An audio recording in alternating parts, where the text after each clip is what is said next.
मुस्तफा कहाँ है? नजर नहीं आ रहा। वो कमरे में बंद होकर बैठा रहता है। जाकर अपने शौहर को ले आओ। उसके चचा आए हैं, वो गायब है। ये बदतमीजी है। अरे नहीं नहीं भाई, कोई बात नहीं। शायद वो अकेला रहना चाहता हो सुकून से। यकीनन मेरी माँ से तसल्लियां सुन रहा होगा। मैं जरा देखती हूँ उसे।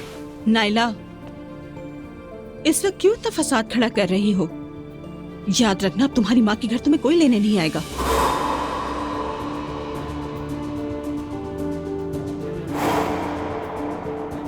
आपको मेरी गलती दिख रही है। मुस्तफा ने मुझे मैरी की वजह से निकाला था इस घर से। इसमें मैरी का जिक्र कहाँ से आ गया? चचा जान, इसकी बातों पर ध्यान मत दीजिए। इसे बस फसाद करना होता है।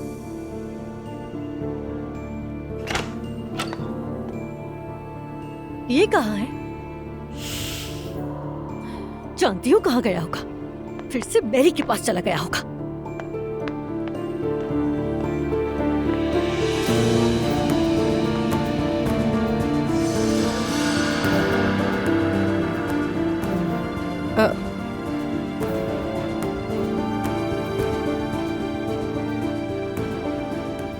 मुस्तफा यहाँ भी नहीं है।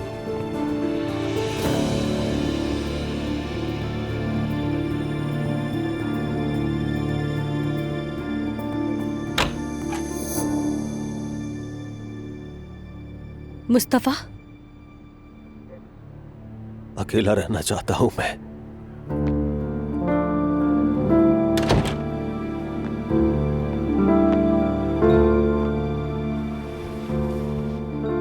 मैं चाहती हूँ कि तुम बेहतर महसूस करो।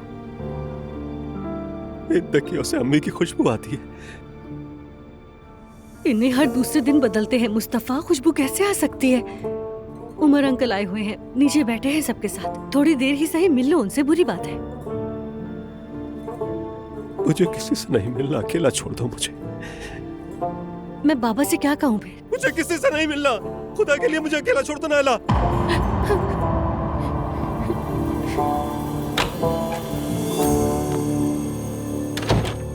परेशान कर दिया।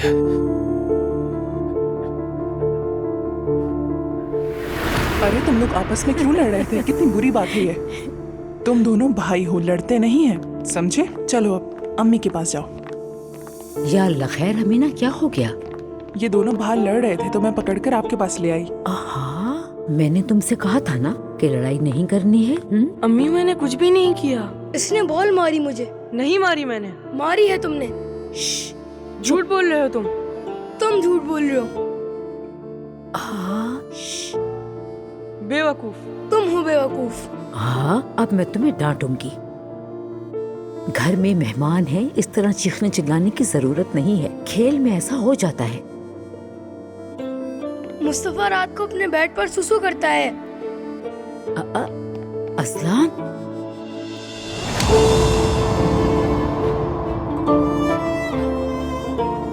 यहाँ से चलो और मेरी बात सुनो।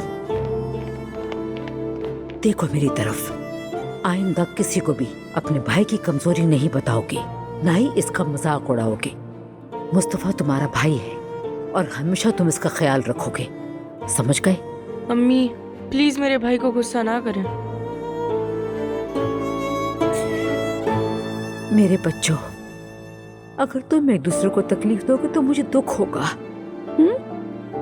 आइंदा से मैं इस तरह की शिकायतें ना सुनूं, समझ गए मेरे बच्चों? जी समझ गए। चलो सुलह करो अब जल्दी से। अरे मेरे कितने प्यारे बच्चे हैं, मेरे बच्चों, प्यारे बच्चों।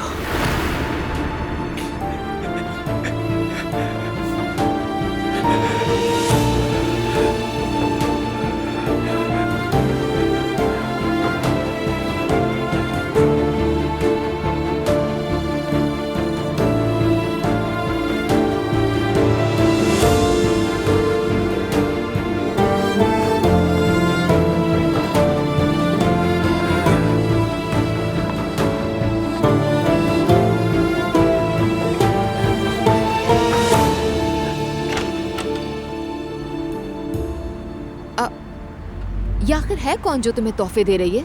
और ये क्या है कि तुम भी यहाँ हो जैसी क्लोजनेस पैदा कर रही है? मुझे समझ नहीं आया कुछ। अरे मेरी जान देखो, ये आजकल की जनरेशन इसी तरह की होती है, बहुत फ्रेंडली है वो। ऐसा समझ लो कि बस उसका स्टाइल है, और उसकी बातें लेकर लड़ने का क्या फायदा। सच में तुम्हें लाने की हिम्मत नहीं हुई ना अजलान? या फिर तुम मुझसे कुछ छुपाने की कोशिश कर रहे हो? क्या छुपा रहे हो तुम? फजूल बात मत करो। मैं फजूल बातें कर रही हूँ? अजलान, तुम्हारे पास किसी किस्म का ट्रैप है क्या? ये लड़की पहले फराज के साथ हमारी जिंदगी में आती है, फिर पता चलता है कि मेहते साहब उसे फैमिली डिनर में ले आते हैं, वो भी घर पर, और पीछे से वो तुम्हें तोहफे पेश कर रही है। यानी मैंने तो बहुत अरसा हो गया है नजर रखना छोड़ दी है। मैं नहीं देखूंगी तो तुम कोई ना कोई चाल चलाओगे। दुआ, फजूल की बातें करके मेरा दिमाग खराब मत करो यार। तो दिमाग है? बस बहुत हो गया, बात को बढ़ाओ मत, हद कर दी। जानते हो, मैंने मरियम अम्मी से बहुत सख्त बात की थी, हैरान थी उस पर वो। अब्दुल्ला बाबा के धोखा देने पर मैंने कहा कि ऐसे मर्दों को पहली गलती पर ही छोड़ देना चाहिए। अरे यार, मैं समझ गया।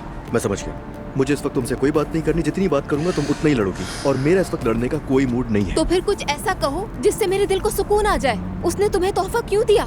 अरे मुझे नहीं दिया, उसने सबके लिए भेजा है। वजह? दुखी होगी वो, पूछ लेती उससे। अरे वो कौन है जो हमारे दुख में इतनी दुखी हो भाई? यार दुआ, बात को बढ़ाने की जरूरत नहीं, मैं उसको तोहफे फेंक दूंगा, समझ में आई? परेशान मत हो, मुझे सुकून चाहिए। फेंकोगे तो तुम वैसे भी। देखो तो, अब घर पहुंचने वाले हैं, इससे पहले कि तुम इसी तरह शोर करती हुई घुसो, ये सुन लो, सब पहले ही परेशान है घर में। माय डियर अजलान, अगर तुम ऐसी हरकतें नहीं करोगे तो हम हेडलाइन नहीं बनेंगे किसी की नजरों में। देखो, अपनी हरकतें ठीक कर लो।